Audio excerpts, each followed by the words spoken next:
Hey again, everybody. It's your old pal Guardian Enzo coming to you live on tape from Kyoto, and a little something different in this video. I've been thinking about doing this one for a long time.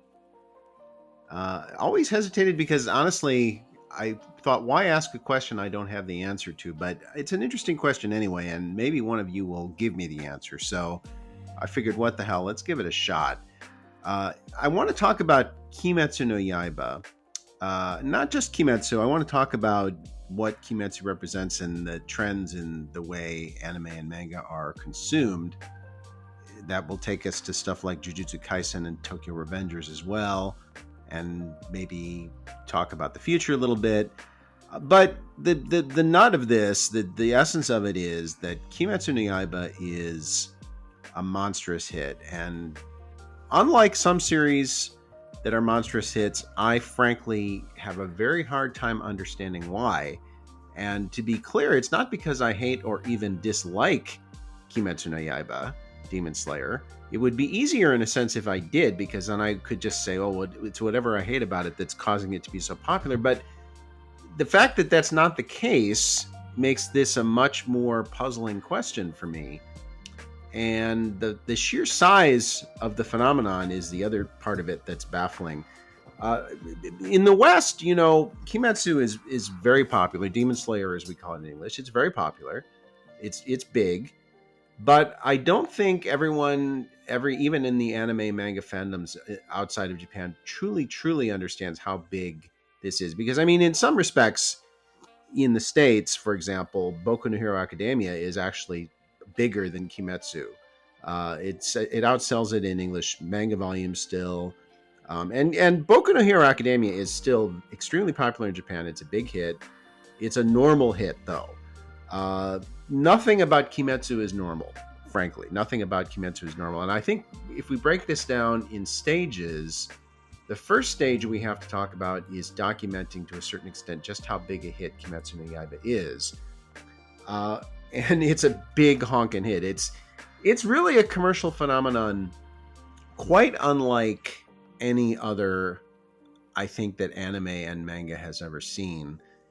And just for some perspective, uh, like last year, 2020, One Piece over the course of a long period of time is the most sustained monster commercial hit in manga history. The still ongoing and still extremely popular One Piece. Last year, One Piece sold about 7.7 million manga volumes in Japan, and Kimetsu no Yaiba sold 82 million. 82 million. In fact, it now has over 150 million volumes in print and digital, which is, I mean, it's a staggering number, especially considering it's not something that's been around for a couple of decades like One Piece has.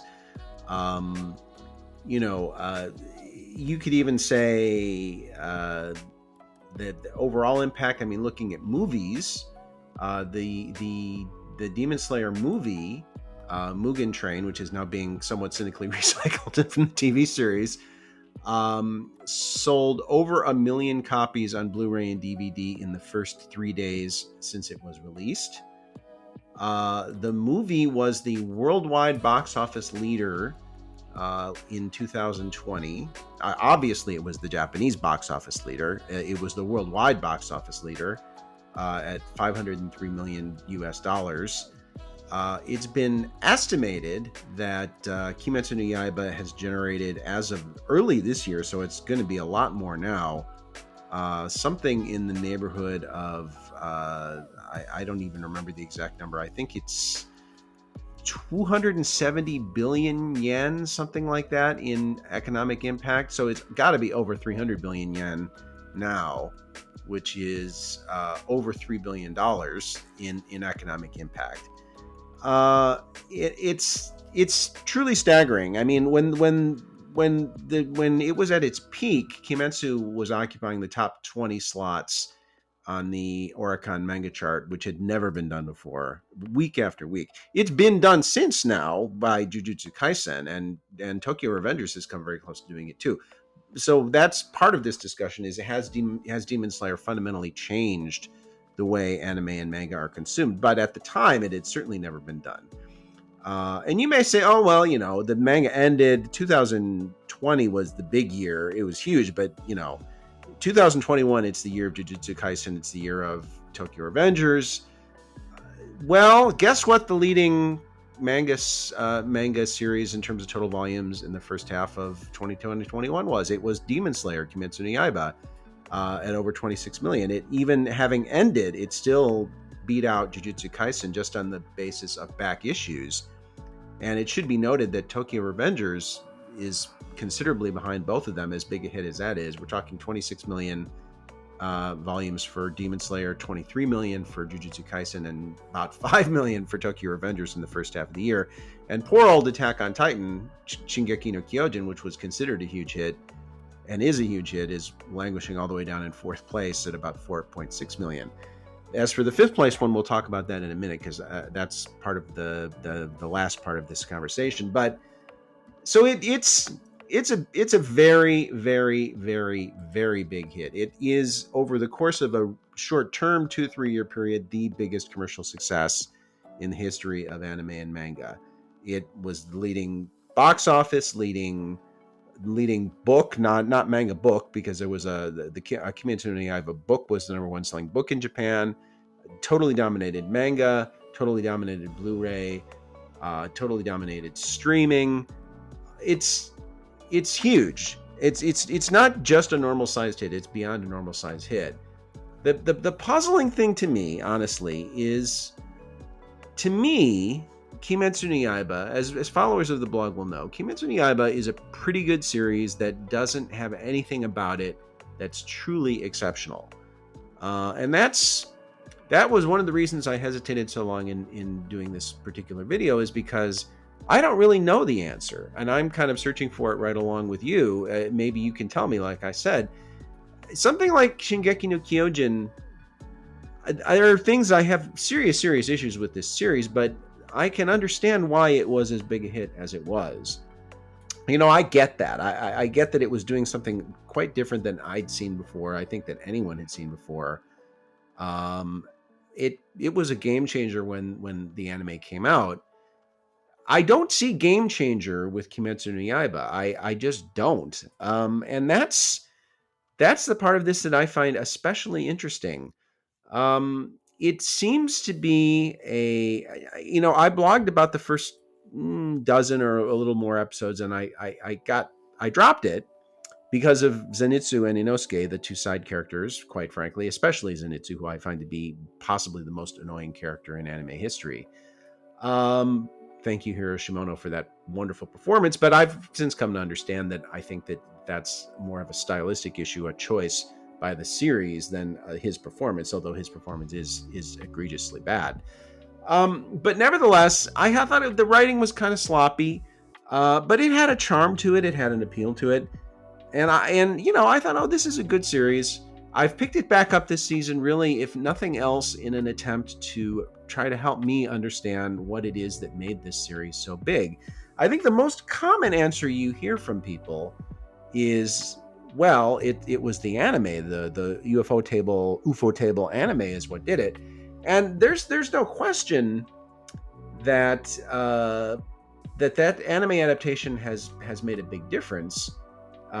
For context, the first 10 volumes had sold about 3.5 million copies when the anime premiered, and then in 2020, each volume sold between 2.6 and 4.3 million. So it clearly had a huge impact. However, I have a couple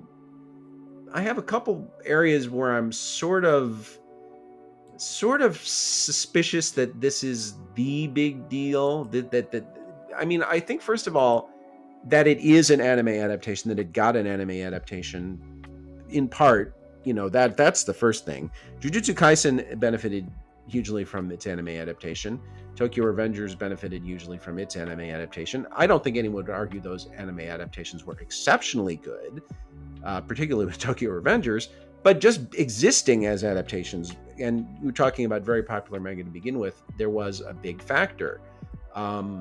And I think the specifics of the adaptation with UFO table, however you want to pronounce it, it is really good.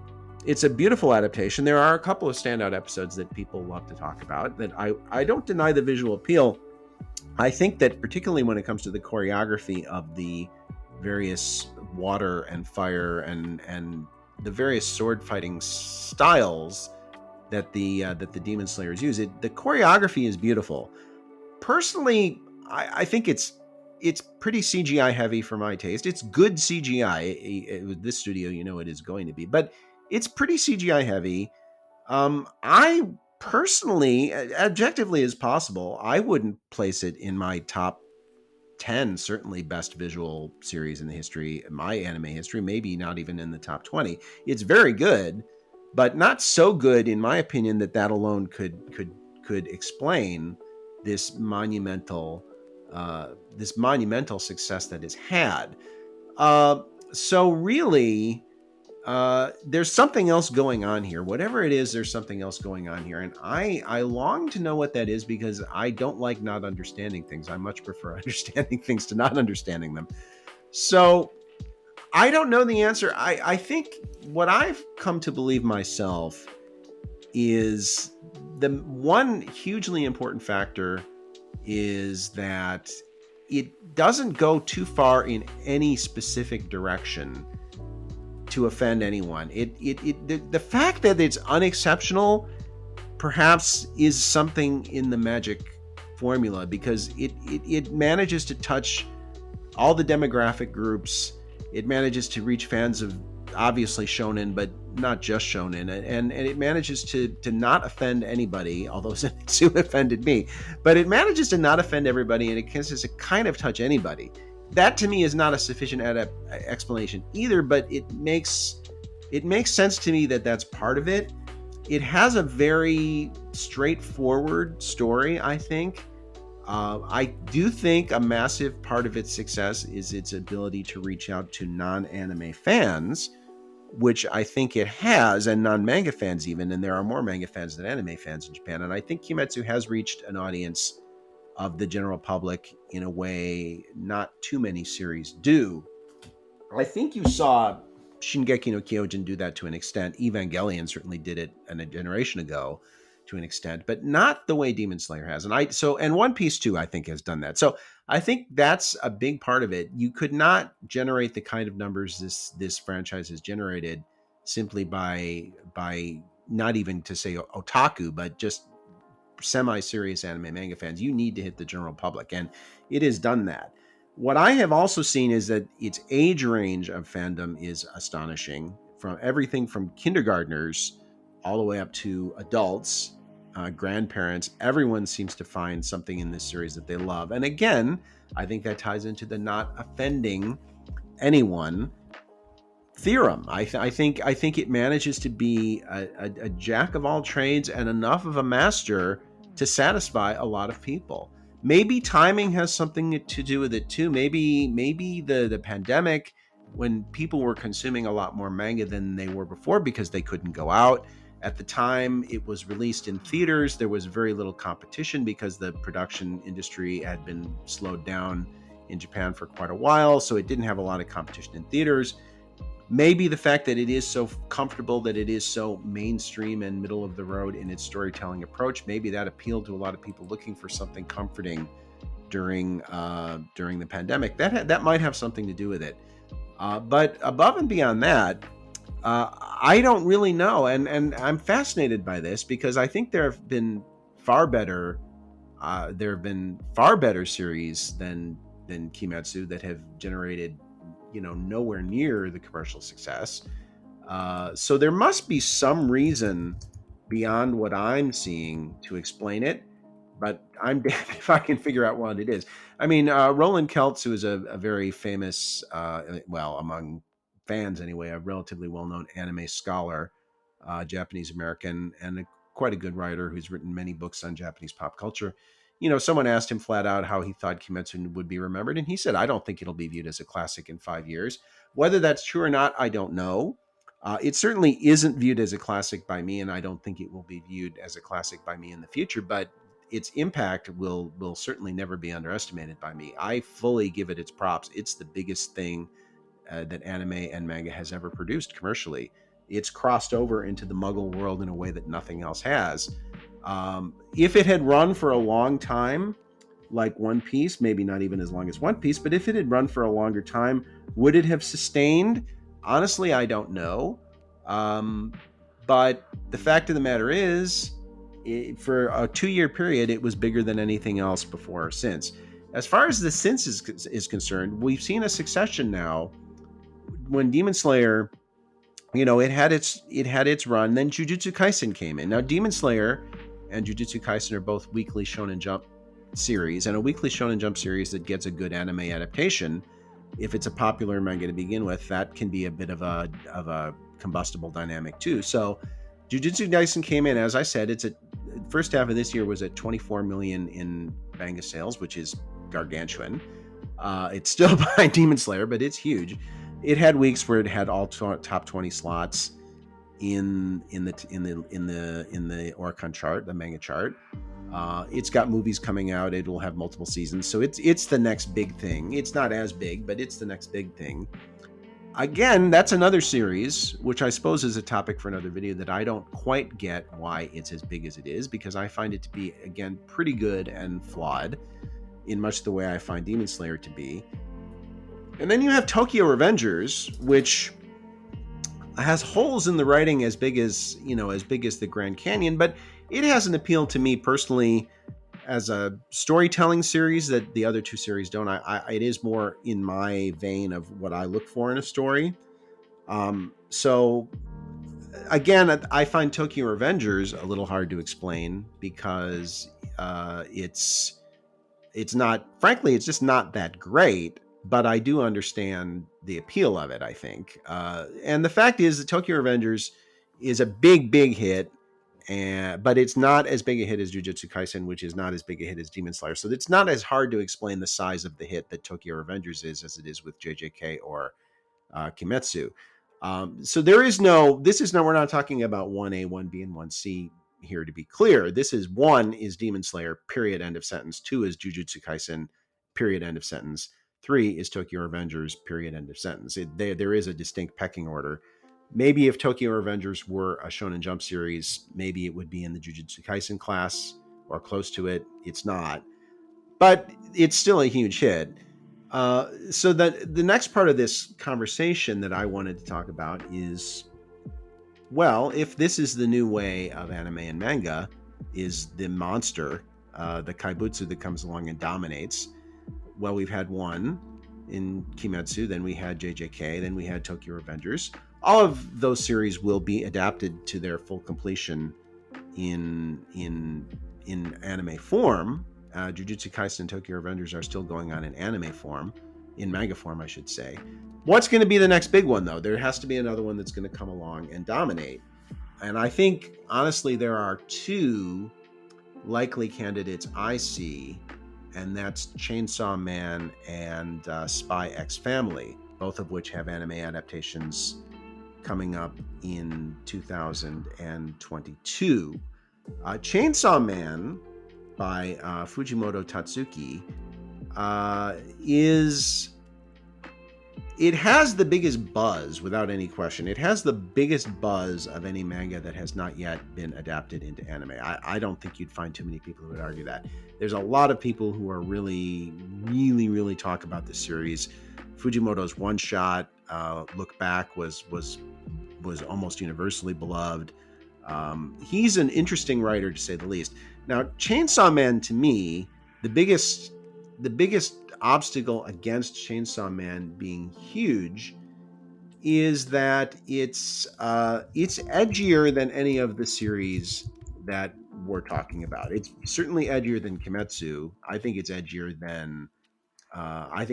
personally. I think it's edgier than Jujutsu Kaisen or Tokyo Revengers.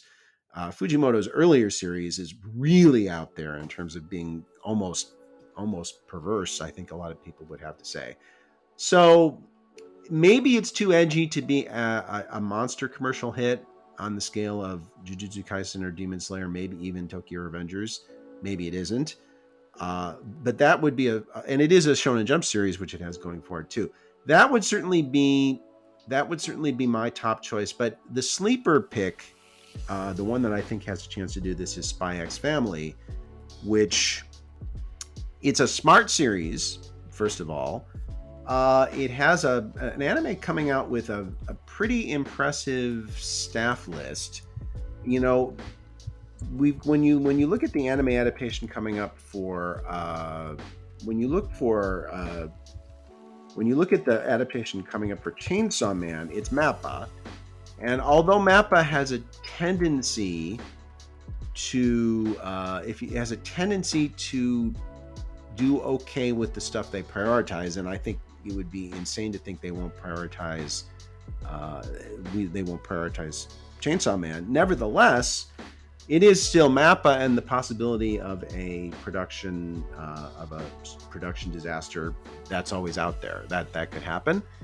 And Spy X Family has a very strong. They have Wit and Cloverworks working on it with Furuhashi Kazuhiro, a very, very well-known director. That seems like a safer bet to have a great anime adaptation. It is Jump Plus, Shonen Jump Plus. It's not in Weekly Shonen Jump, which to some extent you wonder if that will maybe limit its appeal in terms of being a monster hit. But this series, it doesn't have as much cool factor going for it, I think, possibly as Chainsaw Man does, but it has a lot of it's a big seller. It does very well in sales. And I think it has the potential for more mainstream appeal in the Demon Slayer vein than Chainsaw Man does. So one of the interesting things for me looking forward is going to be which of those two series, and frankly, I'll be shocked if it's not one of those two, which of those two series is the next big breakout monster hit. I would still bet on Chainsaw Man if I had to put money on it, but I wouldn't count out Spy X Family. I think that one has a chance to. It may be just a little too artsy, whereas Chainsaw Man is more. I don't know what the word but it's a very mainstream series in the sense of it has a lot of it has a lot of earthy and visceral appeal, whereas Spy X Family I think is a bit more artsy. Nevertheless, Chainsaw Man is out there. It's edgy. Spy X Family is less edgy. It's a fascinating dichotomy, those two series. I'm confident neither of them will be as big as Jujutsu Kaisen, and I'm certain neither of them will be as big as Demon Slayer. But I think there's a very good chance one of them will be the next Tokyo Revengers, and I'd be stunned if one of them isn't the biggest breakout hit of 2022. In any event, that's kind of my thinking on this. And again, as I qualified this discussion at the beginning, I don't know the answer to why Demon Slayer is as big as it is. But I think it's important to acknowledge that anime and manga has never seen a phenomenon like Kimetsu no Yaiba before. And who knows, we may never see one again. I don't know. And it's certainly a fascinating mystery. And even as I watch the Mugen Train anime adaptation, the TV adaptation, and try to get inside this franchise and understand it, I still don't really understand why this is the series that Japan and the world have coalesced around as the one they love above all others. But there's no question that it has, and there's no question that it is. And for that, I think you have to give full credit to Gotoge Koyoharu, the mangaka, and you have to give full credit to the editors and the people who saw the potential in this series. It has changed the way we think about anime and manga from a commercial perspective, and there aren't a lot of series you can say that about. So hats off. I don't understand it, but I appreciate it. Hats off to Kimetsu no Yaiba. As always, I thank you very much for tuning in. I thank you very much for listening. If you like what you see, I would be grateful if you'd hit the subscribe button, hit the like button. Of course, Leave any comments, and especially in this case, I always welcome comments and I always reply to comments, but I especially welcome them here because I'd very much like to hear some other theories on this, that one of which may make the light bulb go off for me and help me to understand it. That's one of the reasons why I decided to make this video. Again, thank you very much for tuning in, as always, and I hope you have a great holiday season. I'll see you in December. Got some stuff coming up there, but in the meantime, please, by all means, stay frosty.